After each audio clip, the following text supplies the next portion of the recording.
Are you a language teacher teaching children online? Well, so maybe you might be struggling to find nice, fun, engaging activities to use with your students. I'm Mary, and today I'm going to show you free fun games for you to keep your students motivated. Let's go to my computer.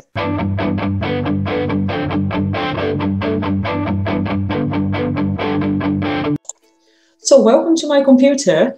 If you're new here, don't forget to go to my channel and subscribe. I'm sharing loads of videos with tips for English teachers, language teachers in general, online lessons, right? And I'm also sharing some English tips for Spanish speakers. Okay, so talking about these free fun activities for children, I'm showing you exactly what my students see. So basically what I do is I use Google Slides, which is free. So I put my material, my photos and everything on Google Slides, and then I just use Zoom to interact, to show my screen, to share my screen and to interact with the students. Okay, so the first activity here, I call it memory game with questions. So what we are going to do is, basically, we are going to choose a photo.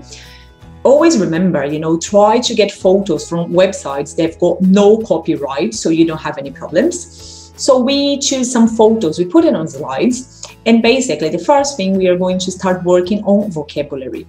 So for example, this is just an example for a very basic student, maybe 6, 7 years old, maybe the level is very, very low. So we start with some vocabulary. I recommend you just sharing 4, maximum 5 words, right? Otherwise it can get a bit overwhelming. So for example here, I could say, well, how do you say this thing? Do you like to play this game? Do you know the name? How do we call this thing? Well, so this is a Play-Doh, right? So you do that with other words as well. So in this case, in this photo, we can talk about short sleeves because maybe they might know t-shirt. So we can say, oh, this t-shirt has short sleeves, the opposite is long sleeves. This one here is the wall, sorry. So this is the wall, or we can also call it background because it's behind you. Do you like my background? Okay, so let's do this with only 4 words here. Let's talk about this one as well. This is the table. Right, so after you talk about the vocabulary, you can also help with pronunciation, and you just give the students 10 seconds for them to look at the photo. Okay, so once they've done that, what you are going to do is to go to the next slide, which is with questions. Okay, so I'm going to ask the students, so how many colors of Play-Doh were in the photo? Can you remember? Well, I can't. 5 maybe. So is the boy's t-shirt short-sleeved? So you see, we work with questions, with words that we've seen before. So the student is familiar, so the words are familiar to the student. And also we are kind of forcing the student to think about the image and to bring this vocabulary up. So is the boy's t-shirt short-sleeved? Oh, yes, it is. Okay, so is the guy using his left hand to play? I think it was the right one because he was like that. So what was the color of the wall? And this was blue. Yeah, this I'm sure it was blue.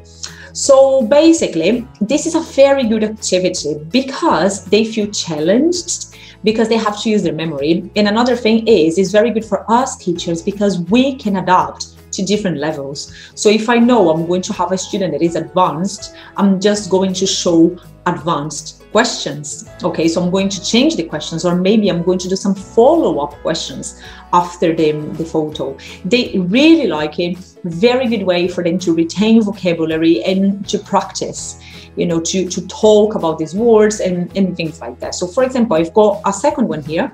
This is a bit more advanced. So what I can do here, let me see if I can disappear for a second. So if you want to take a screenshot of my computer, feel free to do it. I took this photo from Pexels, the website. So just feel free to take a screenshot and you can use in your lessons as well. So basically, look, this one here is a bit more advanced because we can talk about the leaves. Let me just go back there. So we can talk about the leaves. Oh, what's the plural of a leaf? what's the plural of, right? So you can work on other things, not just these 4 words. Well, she's wearing a skirt. The another one, she's wearing trousers or leggings. They are, maybe this is a forest, a jungle, or just a park. Okay, so you can really talk to the student about it. And then, let me just go back here. You go and use the question. So again, let me just disappear. So in case you want to take screenshots, you can do it. So for example, do the girls have straight or curly hair? Well, I think they've got curly, no, straight hair. What was the color of the girl's skirt? What was the season of the year? So you see, if you want to expand, you can do it. So, let's talk a bit about the seasons then. So do you know the 4 seasons? And what are you feeling now? Are you feeling cold? Are you feeling hot? Oh, Jesus, I think I'm feeling very cold. I think it's winter here. So is it summer? So you can just expand, the topic. All right. So what were the girls doing? What were they doing? Were they playing? Were they running? What were they doing? So we can talk a bit about verbs. You see, so it is a very simple activity, very easy to prepare, and at the same time, they love it. They really like it. I've got just a third example here. Right, so again, this, you can use a bit of more advanced vocabulary here. For example, you can say cushions. Do you know what cushions are? Do you know what a mug is? So what's the difference between a mug and a cup? Is she having a cup of tea? So you can bring, different vocabulary. And then again, I'm going to disappear for a second in case you want to use it.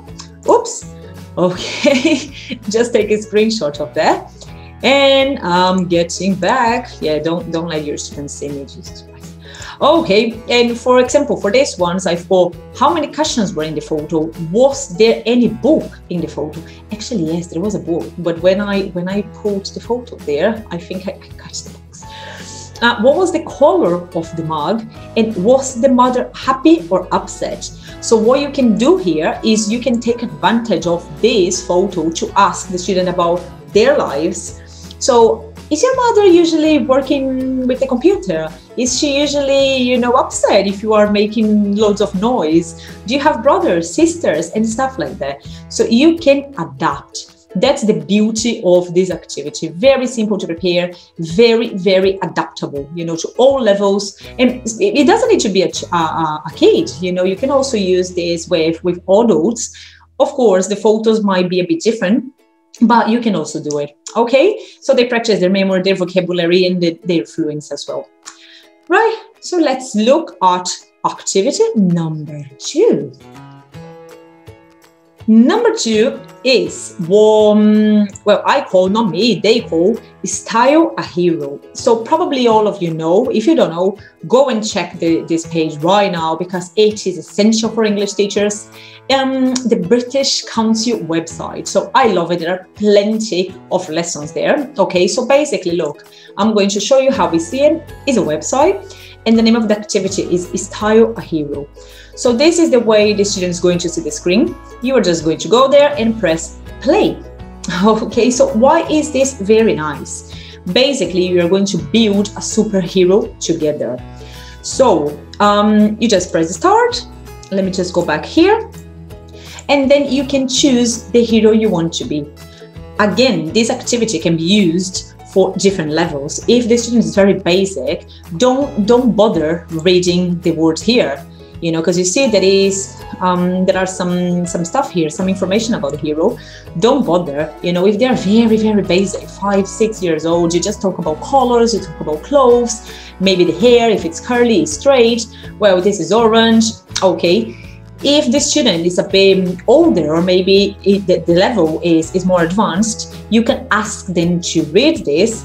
So this hero is very agile and flexible. He can climb walls, balance, and move very quickly. So you see there are loads of great words there, and you can explore these words the way you want it. To be honest, sometimes I spend 1 hour, one class, just with this activity, because loads of things can come up with this paragraph that is written here. So you just do the way you prefer. Okay, so what we can do here is choose the hero. So let's say, for example, I'm a girl, and I'm blonde.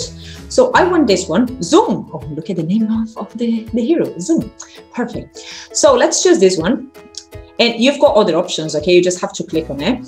And then you are going to choose their clothes, which is amazing. So they get very, very, very excited, especially little ones.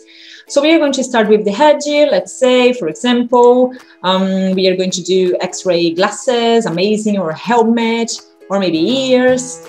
So you just go ask them, you know, again, if you want to ask them to read, do it. If you just want to focus on the object, is okay as well. So in my case, look, I'm going to choose horns. So this is not a horn, this is a crown, but well, horns. Then we have to go to the body there. So for example, in my case, I'm going to choose maybe a shell, I don't know. Okay, a belt. For an arm and hand there, so I'm going to choose a shield. For my foot, I'm going to choose power boots. Well, I love them. So you see, you can ask students, you know, what do you think these power boots are going to enable you to do? And then they can read there and you can discuss about it. Okay, so believe me, they really get excited, you know, because most children love superheroes. I cannot say all of them, but most of them they do. So very nice one. After you do everything, after you choose all the little extra tools, for example, I'm going to choose just a medicine bottle. No, I don't like this one. Maybe a horn. Okay, stop. That's it. You finish, and they are going to give you kind of the profile of the hero. So you can discuss if you had a superpower. Let's say your student is more advanced. If you had a superpower, which superpower would you have? Would you prefer? Would you rather, you know, I don't know, to fly or to be invisible or stuff like that? So you can work on their imagination, which is really, really important for children. Okay, they love to create things and they love to feel powerful. Okay, so this is my tip number 2. And then let's just go away from here. And number 3 is a very easy one. So I just call it the 30 seconds activity. Oh, the 30-second activity. And what you have to do is you just use a chronometer, or maybe you just use your phone and a stopwatch. And you are going to give the student 30 seconds to say something. So let me explain it better. So for example, I'm going to tell him, I'm going to tell the student they've got 30 seconds to say animals. So they are animals. So they can say, for example, I'm an elephant, I'm a giraffe, I'm a dog, I'm a cat, I'm a cockroach, I'm a bird, and they have to say most words. Well, they have to use this time, you know, to talk about all the words related to the topic. So we can level up. We can say, for example, if it's a student that is intermediate, I can say, well, I want you to say I am and give me adjectives in 30 seconds. So, for example, the student can say, I'm kind, I'm intelligent, I'm smart, I'm clever, I'm lazy. I run out of words, Jesus Christ. But it's very nice for them because it is challenging. Okay, so you can do this with any type of vocabulary. Or let's say you are talking about parts of the city. So you are going to say, okay, you've got 30 seconds to tell me he is or she is in, and you have to tell me the name of a place. So they can go, she's in the bakery, the restaurant, the hairdresser, the butchery, and they have to come up with this vocabulary very quickly. Okay, so this is a very nice way to work on specific vocabulary. I don't really like the lists of vocabulary because they, of course, they are a bit boring for adults. So just imagine for children. So basically just try, you know, to give them this extra element, the challenge of having only 30 seconds to talk about it. And they really love it, really. And of course, some of them at the beginning, they're not going to be so good at it. So, oh my God, a cat, a dog. Don't expect them to talk as fast as you talk. But some of them are very good at it, and some of them become very good at it because they really take it as a challenge. Okay. Okay. So that's it for today. If you are a language teacher, don't forget to go and check my teacher training playlist with loads of tips for your lessons. Bye and thank you, guys.